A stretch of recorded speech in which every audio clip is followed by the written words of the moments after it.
उज्यालो 90 नेटवर्कको कार्यक्रम श्रुति सम्वेकबाट नमस्कार।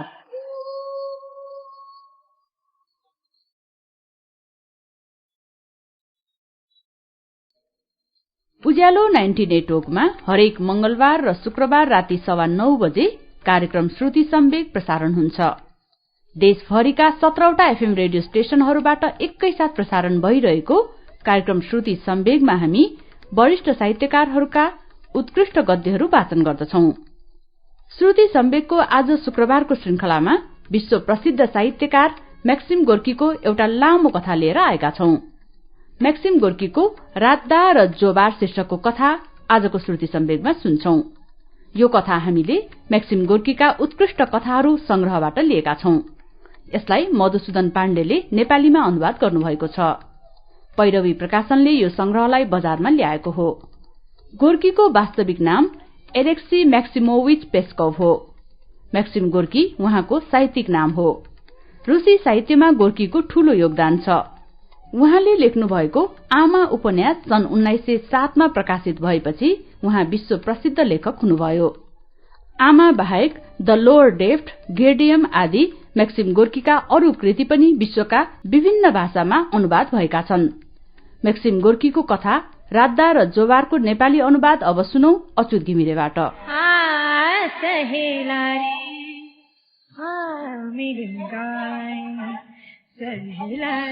समुद्रको चिसो हावा तथा ओसका कारण वातावरण झनै चिसो थियो। एकजना भीमकाय जिप्सीले आफ्नो क्याम्पका घोडाहरूको रेखदेख गर्दै थियो।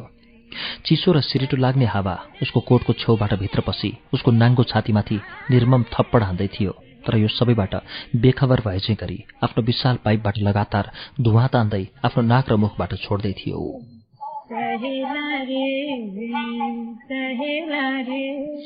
उसको दृष्टि मेरो शिरदेखि पाउसम्म हुँदै निस्तब्ध अँध्यारोमा परेको थियो।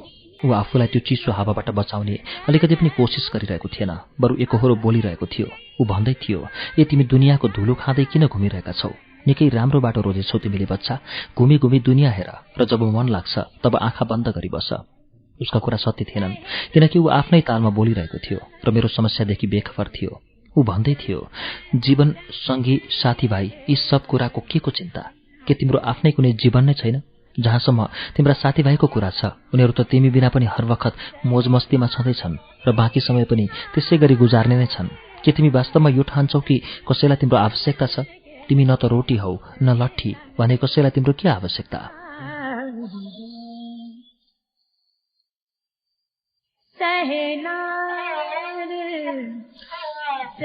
त्यति भन्दै ऊ हलुको र व्यङ्ग्यपूर्ण हाँसो हाँस्यो र आफ्ना कुरा जारी राख्यो। ऊ भन्दै थियो, आफू स्वयं सिक र अरूलाई सिकाऊ, तिम्रो लागि यही फाइदा हुन्छ होइन र? तर के तिमी कसैलाई सुखमय जीवन बाँच्न सिकाउन सकौला र? अलिकति अनुभव सँगाल, नत्र तिमीले सिकाउन पो के सिकाउला र? हरेक व्यक्तिलाई थाहा छ कि आफ्नो आवश्यकता कति हो। जो चतुर छन् उनीहरू आफ्नो लेनदेन आफै गरिहाल्छन् र जो बुद्धु छन् उनीहरू हेरै हुन्छन्। यो सब स्वयं सिक्ने कुरा हो, आफ्नै अनुभवद्वारा। हातले मैदानतर्फ इसारा गर्दै उसले भन्न थाल्यो, गजब छ यो दुनियाँ पनि, जसलाई सबैले कुल्चँदै अगाडि बढ्छन्, जबकि यहाँ यति जमिन छ कि समेट्न सकिँदैन र सबै आफ्ना काममा लागिरहेकै छन्। किन? यो कसैलाई थाहा छैन। जब कुनै मानिसलाई मैले खेत जोत्दै गरेको देख्छु तब मनमा नै सोच्न थाल्छु कि हेर त, ऊ आफ्नो भयभरको शक्ति खर्चेर आफ्नो पसिना बगाएर जमिन आबाद गर्दैछ, जबकि अन्तमा उसलाई एक दिन त्यही जमिनमा बिलाइ हुनुपर्छ र सडेर गलेर समाप्त हुनुपर्छ। ऊ जन्मिँदा जति मूर्ख जन्मिएको थियो, मर्दा पनि त्यसै गरी मर्छ। आफ्नो साथमा केही पनि लैजाँदैन, तर उसले आफ्नो खेत बाहेक अरू केही पनि देख्दैन।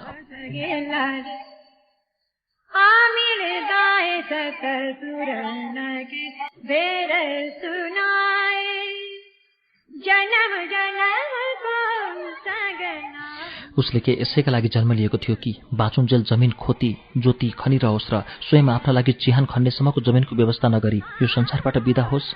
के उसले कुनै दिन स्वतन्त्रताको फल चाख्न पायो? कस्तो स्वाद छ थाहा पायो? के उसले यो विस्तृत मैदानतिर टाउको उठाएर कुनै दिन हेर्यो? आफ्नो घाँटीमा पासो लगाएर मर्न बाहेक अरू केही पनि जान्दैन ऊ। त्यो पनि यदि बुद्धि छ भने मात्र। अब ऊ रिसाउन थाल्यो र रिसाएर भन्यो, अब रह्यो मेरो कुरा। 58 वर्षको जीवनमा मैले यति देखिसकेको छु कि त्यसलाई यदि कागजमा उतार्ने हो भने तिम्रो हातमा जो थैलो छ त्यस्ता 1000 थैलामा पनि अटाउँदैन। यस्ता कुनै स्थान छैनन् जो मैले नदेखेको होस्। म यस्ता ठाउँमा पुगेको छु जसका विषयमा तिमीले आजसम्म सुनेका पनि छैनौ। जीवन व्यतीत गर्ने यही मात्र एक तरिका हो। आज यहाँ, भोलि त्यहाँ र पर्सि अर्को ठाउँ बस घुमिराख्नुपर्छ। कुनै दिन ठाउँमा धेरै दिनसम्म बस्नु हुँदैन। फेरि बस्ने पनि किन, तिमी आफै हेर न, दिन र रात कसरी परिवर्तन भइरहन्छ र एकले अर्काको पिछा गरी पृथ्वीको चक्कर लगाइरहन्छ।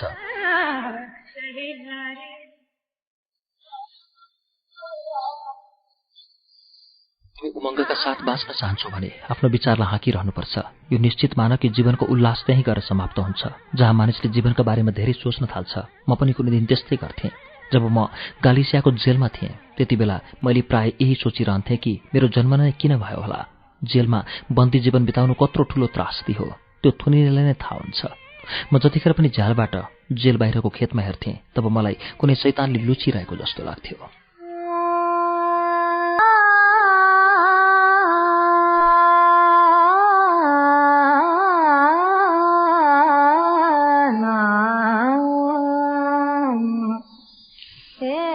कसैको जन्म केका लागि भएको हो भन्ने कुरा जान्न को सक्छ र?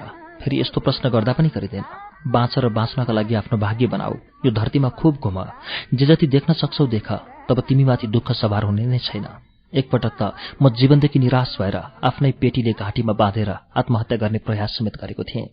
तर आत्महत्या गर्न पनि त्यति सजिलो कहाँ छ र? एकपटक एकजना रसियनसँग मेरो निकै राम्रोसँग झडप भयो। उसले जे मन लाग्छ त्यही भन्न थाल्यो। तिमीले चाहिँ यो पनि ऊ भन्थ्यो कि ईश्वरको किताबमा जस्तो लेखेको छ त्यस्तै गरी बाँच्नुपर्छ। उसका कुरा सुनेपछि मैले भने, यदि मानिस ईश्वरले भनेअनुसार नै चल्न थाल्ने हो भने उसले ईश्वरबाट एक नयाँ सुट किन माग्दैन? मेरा कुरा सुनेपछि ऊ अत्यन्तै रिसाएर गाली गर्दै भाग्यो। केही क्षण पहिलेसम्म उसैले उपदेश दिन्थ्यो कि मानिसले छरछिमेकसँग प्रेम गर्नुपर्छ, उनीहरूलाई क्षमा गर्नुपर्छ। तर जब मैले उसलाई आक्रोशित तुलाएँ तब उसैले मलाई क्षमा गरेन। उपदेशकहरू यस्ता पनि हुन्छन्, अरूलाई सिकाउन सजिलो छ तर व्यवहारमा लागू गर्न यति सजिलो छैन।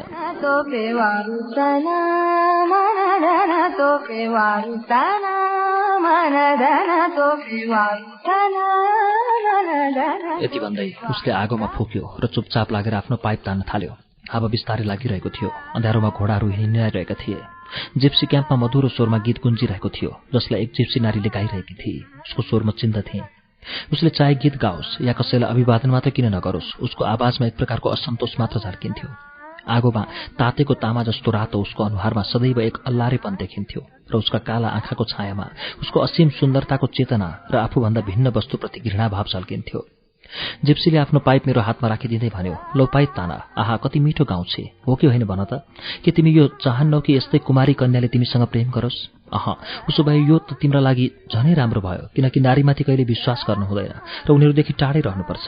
नारीहरूलाई पुरुषको चुम्बन लिँदा जति आनन्द आउँछ त्यति त मलाई यो पाइप तान्दा पनि आउँदैन। तर एकपटक यदि तिमीले कुनै केटीको चुम्बन लियौ भने बुझ्नु कि तिम्रो स्वतन्त्रता सदा सदाका लागि समाप्त भयो। उसले तिमीलाई यस्तो अदृश्य बन्धनमा राख्छ कि जसलाई तोड्न चाहे पनि सकिँदैन। तिमी मन र मस्तिष्कद्वारा उसैको चरणको धुलो बनिहाल्छौ। यो वास्तविकता हो। केटीहरूदेखि टाढै रहनु, उनीहरूका मुखमा सधैँ झुट मात्र नाचिरहन्छ। उसले तिम्रो लागि ज्यान दिने क्रिया पनि खान्छे, तर तिमीले अलिकति पनि रिस उठायौ, उसको मन दुखायो भने प्रथम पटकमै तिम्रो मुटु लुट्छे। म यो त्यत्तिकै भनिरहेको छैन, देखेर भोगेर भन्दैछु र तिमीलाई यस्तै एक प्रेमीको घटना पनि सुनाउँछु, सुन।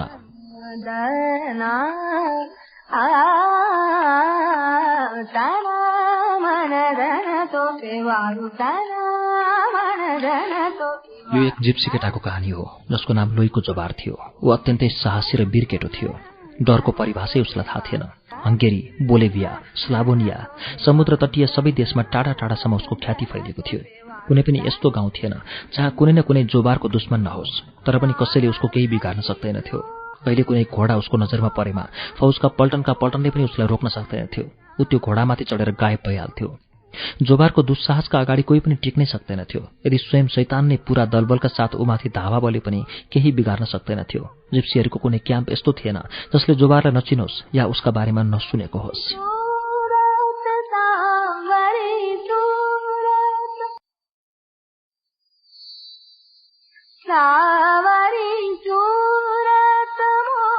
उसलाई एउटै कुरासँग प्रेम थियो, त्यो हो घोडा। तर पनि त्यसलाई समेत उसले आफ्नो कमजोरी बन्न दिएको थिएन। जब ऊ कुनै घोडा चढ्दा चढ्दा मिच्छिन्थ्यो तब त्यो घोडा बेच्दथ्यो र त्यसबाट प्राप्त रकम दान गर्थ्यो। जतिले उसका अगाडि हात फैलाउँथे ती सबैलाई दिन्थ्यो। उसलाई कुनै वस्तुप्रति मोह थिएन। यदि कसैले उसँग माग्यो भने उसले आफ्नो मुटु समेत चिरेर दिन्थ्यो। ऊ त्यति दानप्रिय थियो। झण्डै 10 वर्ष अघिको कुरा हो जब हाम्रो लस्कर बुकुबिनामा घुम्दै थियो। वसन्त ऋतुको दिन थियो। रातको समयमा एउटा टुकडी एक ठाउँमा जम्मा भएको थियो। त्यसमा एक सैनिक थियो जसको नाम दानिलो थियो। ऊ कोसुतको युद्धमा लडिसकेको थियो। त्यो बाहेक दानिलोकी पुत्री राधा र अन्य वृद्ध र जवान कयौं मानिस उक्त क्याम्पमा थिए। नोङ्गालाई त तिमीले देखेका छौ, ऊ सुन्दरताकी खानी हो, तर पनि उसको तुलना राधासँग गर्नु भनेको सूर्यलाई दियो देखाउनु जस्तै हो। राधा अद्वितीय सुन्दरी थिए हो। भायोलिनको संगीतले सम्भवतः उसको सौन्दर्यलाई व्यक्त गर्न सकोस्। यदि कुनै कुशल भायोलिन वादक आफ्नो आत्मालाई पूर्ण रूपमा उकेलेर भायोलिन बजाउन सक्छ भने यो सम्भव छ। कयौं मानिस राधाको प्रेम प्राप्त गर्नका लागि तडपी तडपी समाप्त भए।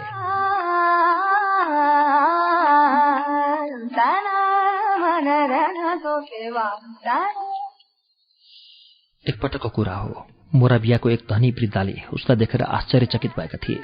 उनी आफ्नो घोडामा बसेर उसलाई हेरै भएका थिए। उनको सारा शरीर यसरी हल्लियो कि लाग्थ्यो उसलाई मृगी भएको छ। ऊ यति ठाटबाटसँग घोडामा बसेको थियो कि लाग्थ्यो कुनै शैतान खुसियाली मनाउन निस्केको होस्। उसको युक्रेनी कोटेभरि जरी भरिएको थियो। कम्मरमा तलवार झुन्डिएको थियो जसमा मूल्यवान रत्न जडित थिए, जसबाट घोडो अलिकति हल्लिँदा पनि बिजुली चम्के झैं चम्किन्थ्यो। उसको नीलो रङको मखमली टोपी यस्तो लाग्थ्यो कि नीलो आकाशको एक टुक्रा नै हो जो उसको शिरमा विराजमान छ। घोडामाथि बसेर उसले राधालाई हेरै भयो। त्यसपछि राधासँग भन्यो, रानी, म तिम्रो एक चुम्बनका लागि सुनको यो थैलो तिमीलाई अर्पण गर्दछु। तर राधाले उसलाई घृणाको दृष्टिले हेर्दै आफ्नो मुन्टो विपरीत दिशातर्फ घुमाए।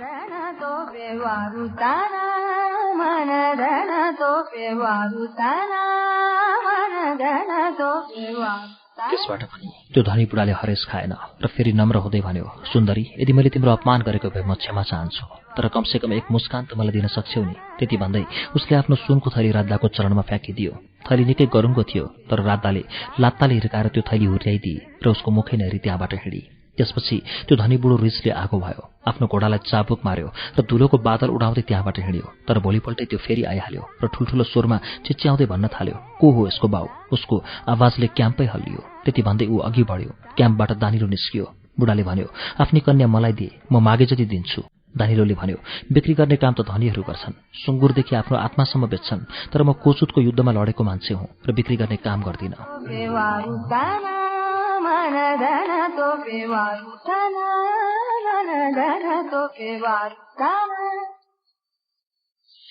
त्यो धनी बुढोको क्रोधको सीमा रहेन।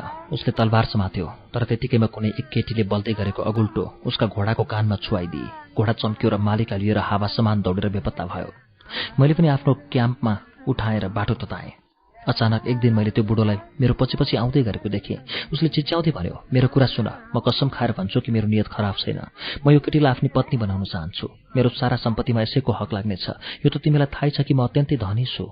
उसले जे जति भन्यो त्यसबारे मैले पनि सोचेँ र छोरीसँग भने, भन छोरी, तेरो के इच्छा छ? राधाले जवाफ दिए, यदि बाजकी सङ्गिनी स्वयं आफ्नो मर्जीबाट कुनै कौवाको गुणमा गएर बच्चा कोराल्न थाली भने तपाईँलाई कस्तो लाग्ला? दानिलो हाँस्यो र त्यसै गरी हामी सबै हाँस्यौँ। त्यसपछि मैले भने, ठिक भन्यो छोरी। त्यति भन्दै ऊ त्यो बुढोतर्फ फर्क्यो र भन्यो, सुन्नुभयो श्रीमान, तपाईँको दालमा कालो देखिँदैन। राम्रो हुनेछ कि तपाईँले आफ्नो काबुमा रहेकी कुनै परिवीलाई चारा हाल्नुहोस्। ऊ सहजै हात पर्छे।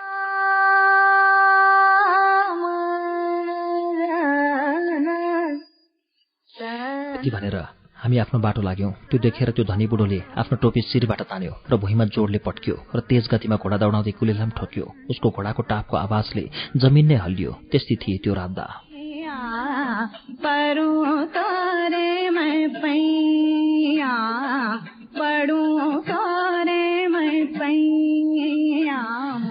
त्यसपछि एक दिन जब हामी क्याम्पमा बसेका थियौं, एकाएक चारैतिरबाट संगीतको आवाज आयो। अचम्मको संगीत थियो त्यो, यस्तो कि शरीरमा रगत उम्लिन थाल्यो।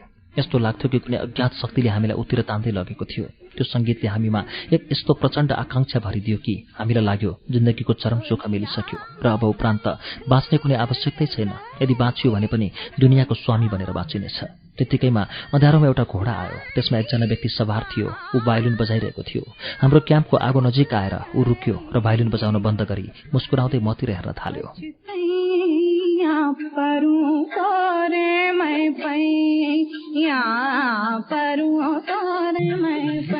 ए जोबार तिमी? दानिलो खुसी हुँदै जोडले चिच्यायो। हो, त्यो लोहीको जोबार नै थियो। उसका जुगा कुम छुँदै उसका घुम्री परेका कपालसँग मिसिएका थिए। उसका आँखा दुई उज्याला तारा झैं चम्किएका थिए।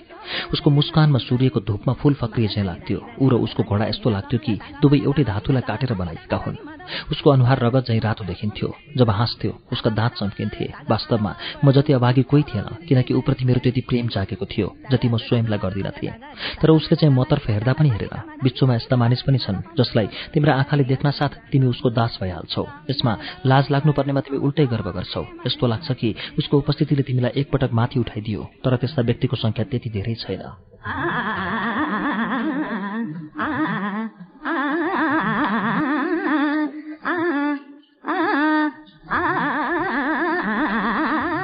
रामलाले त्यससँग भने, जोबार तिमीले त अत्यन्तै राम्रोसँग भायोलिन बजाउँदा रहेछौ। यति सुरम्बे आवाजवाला भायोलिन तिमीलाई कसले बनाएर दियो? उसले हाँस्दै भन्यो, मैले आफै बनाएँ र कुनै युवतीका मनबाट मैले यसको निर्माण गरेँ जसलाई मैले हृदयदेखि नै प्रेम गर्थेँ। यसका तार उसको मनका स्वर हुन्। अझै पनि कहिलेकाहीँ मेरो यो भायोलिनबाट झुटो स्वर निस्किन्छ, तर त्यसलाई पनि मैले कमानीका माध्यमबाट आफ्नो इशारामा झुकाउन जानेको छु।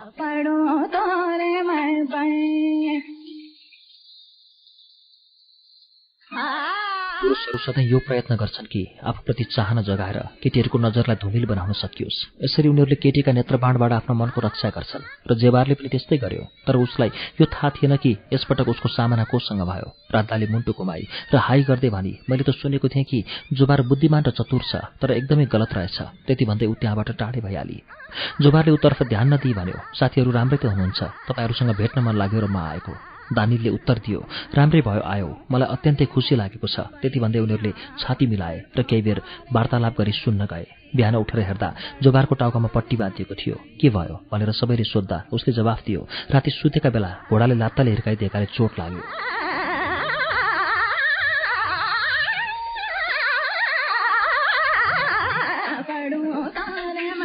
तर मलाई थाहा थियो कि त्यो घोडा कुन हो जसले उसलाई घाइते बनायो। म मनमा नै मुस्कुराएँ र दानिलो पनि मुस्कुरायो। उसो भए के जोबारले पनि राधासँग हार मान्यो त?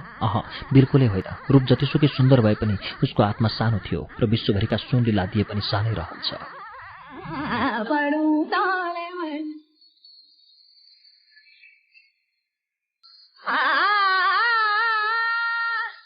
हामी अहिले उज्यालो 90 नेटवर्कको कार्यक्रम श्रुति सम्वेगमा कथाकार मैक्सिम गोर्कीको कथा राधा र जोबार सुनिरहेका छौं।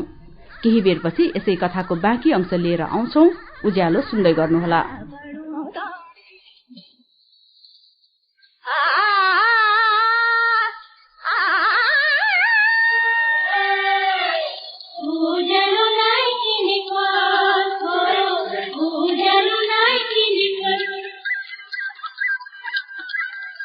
सीधा कुरा प्रश्न विचार उज्यालो 90 नेटवर्क।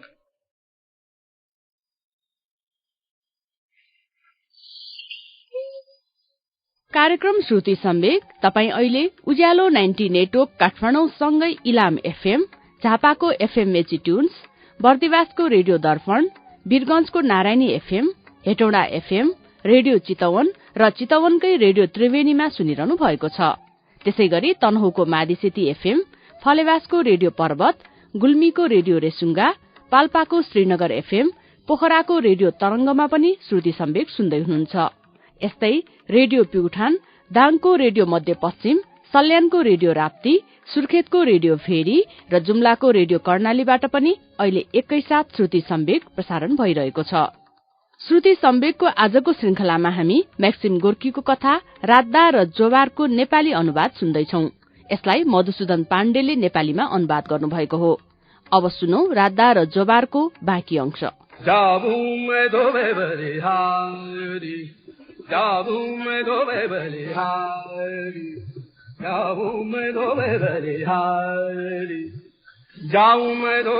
त्यही ठाउँमा मैले लामो समयसम्म डेरा जमाएर बसेँ। सब थोक राम्रैसँग चल्दै थियो र जोबार पनि हामीसँगै थियो। ऊ अत्यन्तै राम्रो साथी थियो। वृद्धहरू चाहिँ समझदार, सबै कुराको जानकारी राख्ने र पढे लेखेको, रुसी र मग्यार भाषामा पढ्न लेख्न जानेको व्यक्ति थियो। उसँग भायोलिन वादनमा टक्कर लिन सक्ने व्यक्ति छँदै थिएन। उसले जब भायोलिनका तारमा हात राख्थ्यो तब लाग्थ्यो मुटु चोडिएर बाहिर आउँदैछ। जब उसले कमानी अनि तार तान्दथ्यो तब शरीरका एक एक भाग पुलकित हुन्थ्यो, रौं रौं ठाडा हुन्थे र ऊ चाहिँ मुस्कुराइकन हाँस्थ्यो र बजाइरहन्थ्यो। हास्य र रोदनका भावना मनमा मडारिन्थे। कहिलेकाहीँ यस्तो लाग्थ्यो कि कोही जोडले रुँदैछ र सहायताको याचना गर्दैछ। त्यति बेला यस्तो लाग्थ्यो कि कसैले मनमा चक्कुले घोच्दैछ। कहिले लाग्थ्यो घाँसे मैदानले आकाशतिर फर्केर आफ्ना वेदना सुनाइरहेको छ। कहिले लाग्थ्यो कुनै नारीले आफ्नो प्रेमीलाई विदाई गर्दा अलाप विलाप गर्दैछ, अनि फेरि कहिले लाग्थ्यो उसकै प्रेमीले घाँसे मैदानबाट उसलाई बोलाइरहेकी छे। त्यसपछि आकाशतिरबाट उल्कापात चाहिँ हर्षोन्माद आफैसँग बगाउने स्वर जस्तो पनि सुनिन्थ्यो, अनि लाग्थ्यो आकाशमा सूर्य समेत उसलाई सुनेर स्थिर भएका छन्।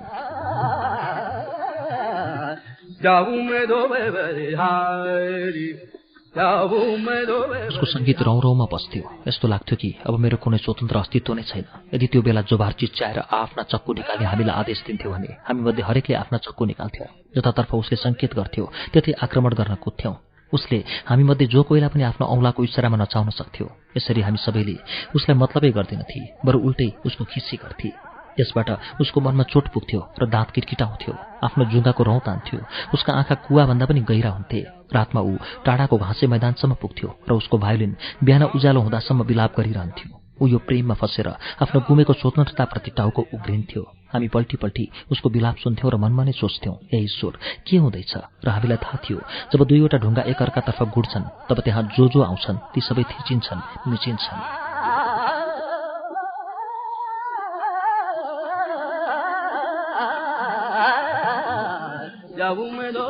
एक रात हामी अलि रातिसम्म अबेर बसेर कुराकानी गऱ्यौँ र जब कुराकानीबाट थाक्यौँ तब दानिलोले जोबारसँग भन्यो, जोबार, कुनै खुसीको गीत गाउन। जोबारले एक नजर राततर्फ दौडायो, जो केही पर जमिनमा उत्तानो परेर सुतेर आकाशतिर हेर्दै थिए र आफ्नो औँला भायोलिनमा राख्यो। भायोलिनबाट सङ्गीत यसरी निस्किन थाल्यो कि मानव ती तार भायोलिनका नभएर कुनै युवतीका मनका तार हुन् जसलाई ऊ चलाउँदै छ। उसले यसरी गायो, अयो अयो मेरो मनमा प्रेम नजागोस्, सागर चाहिँ हल्लिरहोस्, मेरो घोडो एकदमै निर्भय रहोस्, हावातिर उडाएर लैजाओस्। राधाले आफ्नो टाउको जोबारतिर घुमाई र कुइनो टेकेर उठी र खितित्त हाँस्न थाली।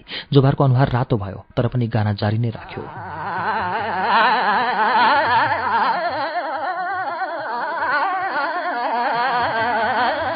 अयो अयो मेरा प्रिय जीवनसाथी, निकट अँध्यारोको त अब अन्त भई रातको छाया पर्यो मैदानमा, तर त्यसले के हुन्छ?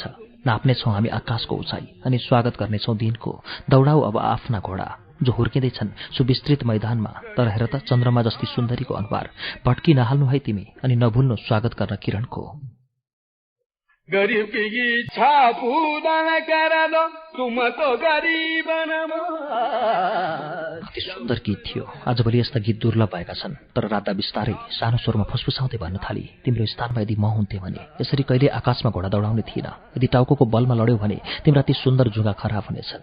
जोबारले रिसाउँदै उसलाई हेऱ्यो तर केही बोलेन। उसले आफूलाई काबुभन्दा बाहिर जान दिएन र फेरि गाउन थाल्यो, अयो अयो रविकिरण पृथ्वीमा आई, देख्नेछन् हामी दुवैलाई, निदमा डुबेको हुनेछौँ, लाजले रातो हामी, तर पनि छैन उठ्ने हामी, अनि सुतिरहनेछौँ लम्बितान। गरीब की इच्छा पूरा न करा दो। आहा, कति राम्रो गीत, दानिलोले भन्यो। योभन्दा राम्रो गीत त मैले कहिल्यै सुनेको थिइनँ। यदि मैले गलत बोलेको भए शैतानले मलाई मानिसबाट धुवाँ बनाओस्। बुढा नूरले आफ्ना जुङ्गा मुसारिरहेका थिए। जोबारको गीतले हामी सबैको मन प्रफुल्ल पारेको थियो, तर राधालाई भने त्यो राम्रो लागिरहेको थिएन। त्यसैले उसले भन्दै थिए, यसै गरी एकपटक मैले बाजको आवाजको नक्कल गर्दा एक लामखुट्टे भुनभुनाएको सुनेको थिएँ। उसका कुरा सुन्दा यस्तो लाग्थ्यो कि उसले हामीहरूको टाउकोबाट बरफको पानी खनाउँदैछ। दानिलो बडबडाउँदै उठ्यो र भन्यो, कोर्राको स्वाद नचाखेको सायद धेरै दिन भयो कि क्या हो राधा? उता जोबारको मुख घोप्टो परेको थियो र अनुहार कालो भएको थियो। उसले आफ्नो टोपी निकालेर फाल्दै भन्यो, चुप लाग दानिलो, तातेको घोडाका लागि फलामको कैजा चाहिन्छ। तिम्रो छोरीको बिहे तिमीले मसँग गरिदेऊ।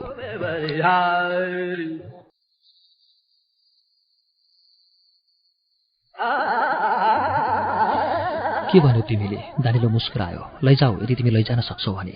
जोबारले भन्यो, राम्रो कुरा। ऊ राधातर्फ फर्केर भन्यो, अब आफ्नो हवाई घोडाबाट तल झर र म जे भन्छु त्यो सुन। आफ्नो जीवनमा म अनेक केटीको प्रेममा परेको छु, तर तीमध्ये एउटीले पनि तिमीले जस्तो मेरो हृदयलाई कब्जामा लिन सकेनन्। ओहो राधा, तिमीले त मेरो हृदयलाई नै बन्दी बनायौ। यसमा कसैको बस छैन। जो हुनु थियो सो भयो। यो विश्वमा यस्तो कुनै घोडा छैन जसले मानिसलाई आफैले कहीँ टाढै लैजान सकोस्। भगवान र स्वयं आफ्नै आत्मालाई साक्षी मानेर तिम्रा पिता र यहाँ उपस्थित सबैको उपस्थितिमा म तिमीलाई पत्नी बनाउँछु। तर एकपटक चेतावनी दिन्छु कि मेरो स्वतन्त्रतामा बाधा पुर्याउने कुनै कोसिस नगर्नु। म स्वतन्त्रता प्रेमी व्यक्ति हुँ र सधैँ स्वतन्त्र नै रहनेछु। दाँत किर्दै र आँखा तर्दै ऊ राधा कहाँ गयो। तूने मेरो मन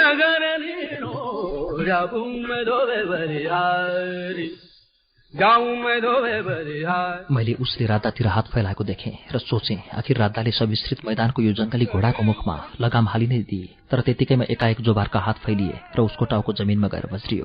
यो के भयो? यस्तो लाग्थ्यो कि कुनै गोली कतैबाट आएर उसको छाती चिरिदियो। तर यो कुनै गोली नभई राधाको चाबुक थियो जसले उसका गोडामा झट्का दिएर उसलाई खसालिदिएकी थिए। त्यसपछि राधा पहिले चाहिँ लापरवाहीपूर्वक पल्टी। उसको ओठमा उपेक्षापूर्ण मुस्कान थियो। हामी सबै आश्चर्यमा पर्यौं कि अब के होला। जोबार उठ्यो र बस्यो अनि आफ्नो हात शिरमा राख्यो, यसरी कि कहीँ उसको टाउको टुक्रा टुक्रा हुन नपाओस्। त्यसपछि ऊ चुपचाप उठ्यो र एकपटक पनि कतै नहेरी मैदानतर्फ लाग्यो। नूरले बिस्तारै फुसफुसाउँदै मसँग भन्यो, तिमीले यसलाई निगरानीमा राख। त्यसैले म पनि उसको पछि पछि रातको अँध्यारोमा मैदानतर्फ लागेँ।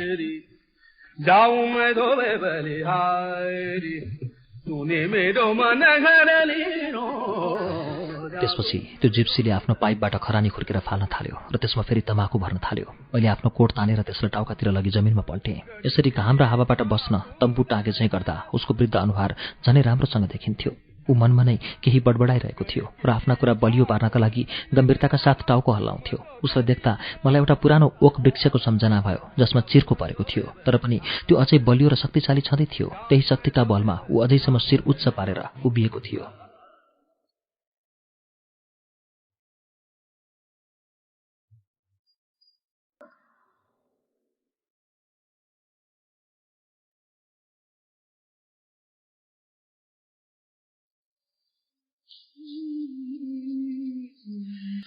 समुद्री लहर आइरहेकै थियो, हावा चलिरहेको थियो, नोङ्गाले गीत गाउन छडिसकेको थियो, आकाशैभरि बादलले ढाकेको थियो। शरद ऋतुको अँधेरी रात थियो। जिप्सीले आफ्नो कहानी अगाडि बढायो। लोहीको जोबारका पाइला अत्यन्तै कठिनपूर्वक उठिरहेका थिए। उसको गर्दन झुकेको थियो र हातहरू डोरी चाहिँ हल्लिरहेका थिए।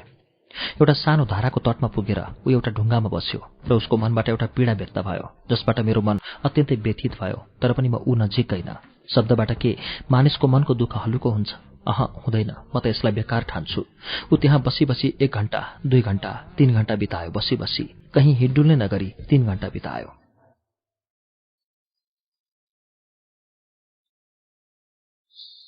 त्यतिकैमा एकाएक मेरा आँखा राधामाथि पर्यो। ऊ क्याम्पमा हतार हतारमा हामी भएतिर जाँदै थिए। मेरो खुसीको ठेगान नै भएन। मैले सोचेँ राधा एक बहादुर केटी हो। ऊ सरासर जोबारका अगाडि गई र उभिए अनि आफ्नो हात उसको काँधमा राखी। ऊ झस्क्यो र राधाका हातलाई आफ्नो काँधबाट हटायो अनि टाउको उठाएर हेर्यो। त्यसपछि तत्कालै उभियो र गोजीबाट चक्कु निकाल्यो। हे ईश्वर, के उसले राधालाई मार्ने त होइन? मैले सोचेँ, कुदेर गई मद्दतका लागि चिच्चाएँ। त्यतिकैमा मैले सुने, यसलाई फ्याँकिदेऊ नत्र म तिम्रो टाउको उडाइदिन्छु। मैले देखेँ राधाका हातमा पिस्तोल थियो र उसको जोबारको टाउकोलाई निशाना बनाएकी थिए। कति गजबकी केटी! अचम्म भएर मैले सोचेँ, कमसेकम शक्तिका दृष्टिले त दुवै बराबर छन्। खै अब के हुने हो?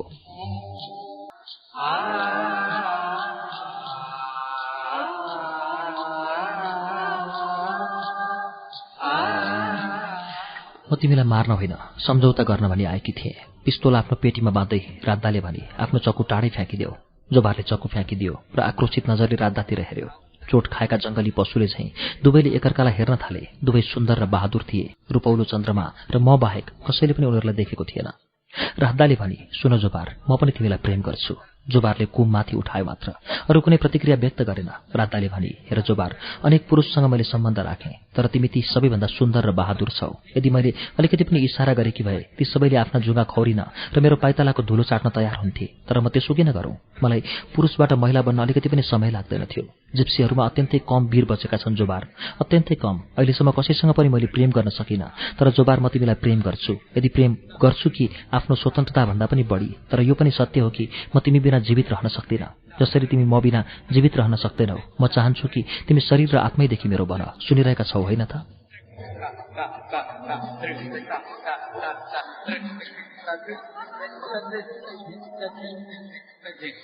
जोबार सानो हाँसो हाँस्यो र भन्यो, सुन्दैछु, तिम्रो कुरा अत्यन्तै राम्रो लागिरहेको छ, भन्दै जाऊ। मलाई यति भन्नु छ जोबार कि तिमी जेसुकै गर, म तिमीलाई मेरो हातबाट गुम्न दिने छैन। तिमी अवश्य मेरो हुनेछौ। त्यसैले धेरै समय खर्च गर्नु बेकार छ। मेरो चुम्बन र आलिङ्गनका लागि समयले बाटो हेर्दैछ। आऊ, चुम्बन र आलिङ्गन गर, म पुरै प्राण दिन तयार छु। जोबार, चुम्बन र आलिङ्गनको माधुर्यका लागि अगाडि तिमीले सारा जीवन बिर्सिनेछौ। विगतका वीरतापूर्ण जीवन पनि भुल्नेछौ। तिम्रा उल्लासपूर्ण गीत, जसलाई जिप्सीहरू यति स्वाद मानेर सुन्छन् र जो यी सुविस्तृत मैदानमा गुन्जिन्छन्, ती सबैलाई बिर्सेर अब तिमी मेरा लागि मात्र हौ, राधाका लागि हौ, अनि प्रेमका कोमल गीत गाउनेछौ। अब धेरै समय नगुमाऊ। भोलिदेखि भोलिदेखि तिमी त्यही लगनका साथ मेरो सेवा गर्नेछौ, जुन लगनका साथ एउटा केटाले आफ्नो पुरानो साथीको सेवा गर्छ। र सम्पूर्ण क्याम्पको रोहबरमा तिमी मेरो पाइला अगाडि झुक्नेछौ र मेरो दायाँ हात चुम्बन गर्नेछौ, तब मात्र म तिम्री पत्नी बन्नेछु।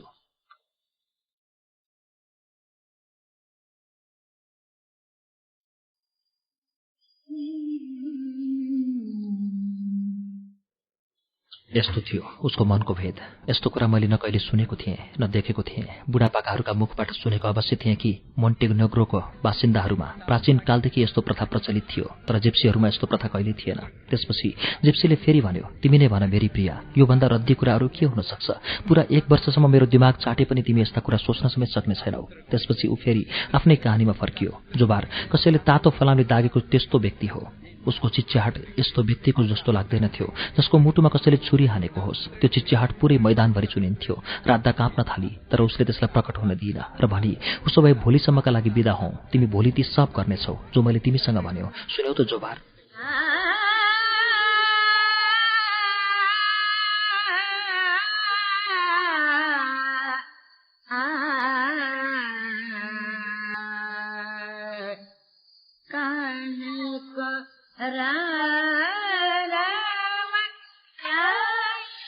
जोबारले उत्तर दियो, हो सुन्दैछु, जे भन्छौ त्यही गर्छु। जोबार चिच्याउँदै बोल्यो र आफ्नो हात राधातर्फ बढायो, तर राधाले आँखा अन्तै घुमाएर हिँडिहाली, फर्केर पनि हेरिन। त्यसपछि जोबार आँधीले लडाएको रुख चाहिँ भुइँमा लड्यो र नराम्रोसँग सुकसुकाउँदै घोप्टो पर्यो, बिलौना गर्यो, धेरै लामो समयसम्म लडिरह्यो। त्यसपछि राधालाई सरापी पनि।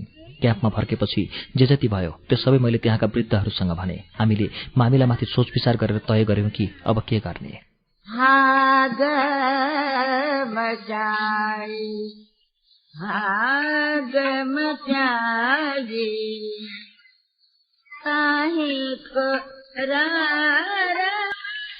भोलिपल्ट साँझको समयमा सदा चाहिँ जब हामी जम्मा भयौं तब जोबार पनि त्यहीँ आएर बस्यो। ऊ उदास थियो, एकै रातमा दुब्लाएको थियो र आँखा पनि गढेका थिए। ऊ उँधो मुन्टो लगाएर बसेको थियो, एकपटक पनि आँखामाथि उठाएन र त्यही मुद्रामा भन्यो, साथीहरू, मैले सारा रात सोचेँ, हृदयका कुना कुना छामे र देखेँ जुन स्वतन्त्रतापूर्वक मैले अहिलेसम्म आफ्नो जीवन बिताएको छु त्यसका लागि अब मेरा मनमा कुनै स्थान छैन। त्यसका कुना कुनामा राधाले विजय गरिसकी। त्यही राधा जो अत्यन्तै सुन्दर छे, जसको ओठमा शाही मुस्कान छ। उसले आफ्नो स्वतन्त्रतालाई मलाई भन्दा माया गर्छे, तर म भने आफ्नो स्वतन्त्रता भन्दा बढी माया उसलाई गर्छु। त्यसैले मैले निश्चय गरेको छु कि राधाको आदेशका अगाडि घोडा टेक्नेछु। सबैले देख्नुहुनेछ कि कसरी उसको सौन्दर्यले मलाई फलाम जस्तो जोबारलाई आफ्नो दास बनायो। जो हिजोसम्म मुसा बिरालो झैं खेल्थ्यौं, भोलिदेखि पति पत्नी हुनेछौं। मैले उसले मेरो चुम्बन गर्नेछौं, प्रेम गर्नेछौं, गाना सुनाउनेछौं र आफ्नो स्वतन्त्रताको अभाव मेरो मनमा अलिकति पनि उत्पन्न हुने छैन। त्यसपछि राधातिर हेर्दै भन्यो, हो कि होइन राधा?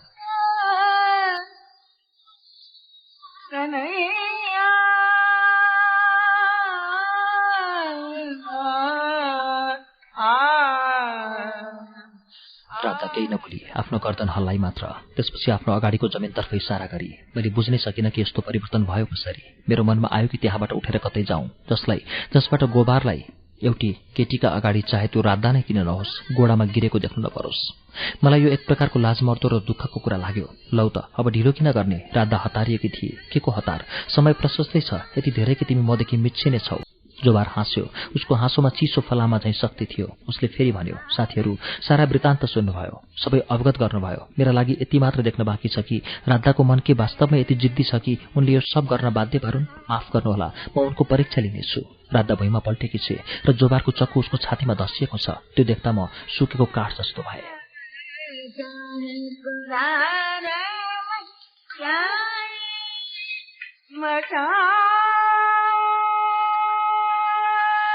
राधाले चक्कु झिकेर बाहिर फाली र आफ्नो कपालको चुल्ठुले घाउला ढाकी र मुस्कुराउँदै सुस्पष्ट र दह्रो स्वरमा भनी, लौ त बिदा जोबार, मलाई थाहा थियो कि तिमी त्यसै गर्नेछौ। त्यति भन्न साथ उसले प्राण त्यागी। अब म तिम्रा चरणको धुलो लगाउनेछु मेरी रानी। त्यति भन्दै जोबारको चर्को स्वर मैदानैभरि गुन्जियो। त्यसपछि जमिनमा ढल्यो र राधाको चरणमा उसले आफ्नो ओठ सट्टायो र त्यसै गरी निश्चल पल्टिरह्यो। मैले आफ्नो शिर झुकाएर चुपचाप उभिरहेँ।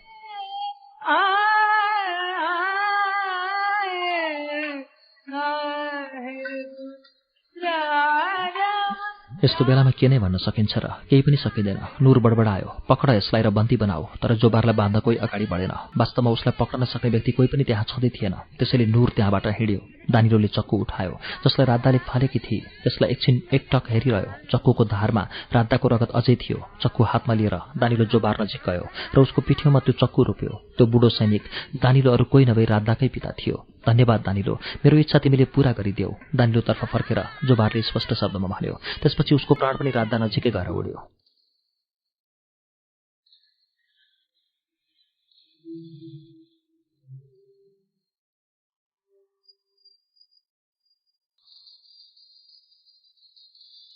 म उभिरहेको थिएँ। मेरो आँखा त्यहीँ टिकिरहेका थिए। त्यही राधा लडेकी थिए। कपालको चुल्ठोले उसको आफ्नो घाउ छोपेकी थिए। उसका आँखा पुरै खोला थिए। आकाशतर्फ हेरिरहेकी थिए।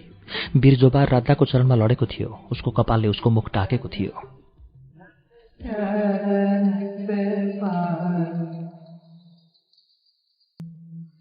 त्यसपछि जिप्सी चुप लाग्यो। उसले आफ्नो पाइपको तमाखुलाई थैलीमा राख्यो र कोट तानेर छाती ढाक्यो। अब हावा पनि अलिक जोडले बग्न थाल्यो। समुद्री लहर अलिअलि आइरहेको आवाज सुनिन्थ्यो। घोडाहरू एक एक गर्दै निभेको आगो नजिक आउन थाले र आफ्ना संवेदनशील आँखाले मतिर हेर्न थाले र मलाई चारैतिरबाट घेरेर उभिए।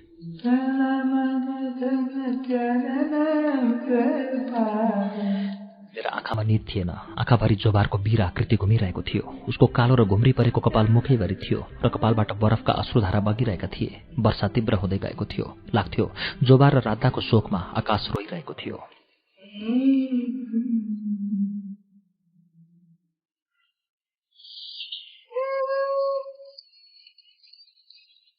कार्यक्रम श्रुति सम्वेगमा भर्खरै वाचन भयो मैक्सिम गोर्कीको कथा राधा र जोबार।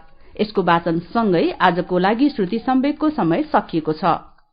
श्रुति सम्वेगमा आज वाचन भएको कथाबारे तपाईको केही प्रतिक्रिया, सल्लाह, सुझाव वा विश्लेषण भए हामीलाई लेखेर पठाउनुहोला। हाम्रो ठेगाना हो कार्यक्रम श्रुति Samveg, post box number 6469 Kathmandu र इमेल ठेगाना हो shruti@unn.com.np। आउने मंगलबारको श्रुति सम्वेगमा युवराज नयाँ घरेको निबन्ध संग्रह एक हातको तालीबाट केही निबन्धहरू लिएर आउँछौं। त्यसबेलासम्मका लागि प्राविधिक साथी दिनेश निरौला र विशालजित पालिकीसँगै अच्युत घिमिरे र म मण्टेश्वरी राजभण्डारी पनि बिदा पाऊँ। शुभरात्रि।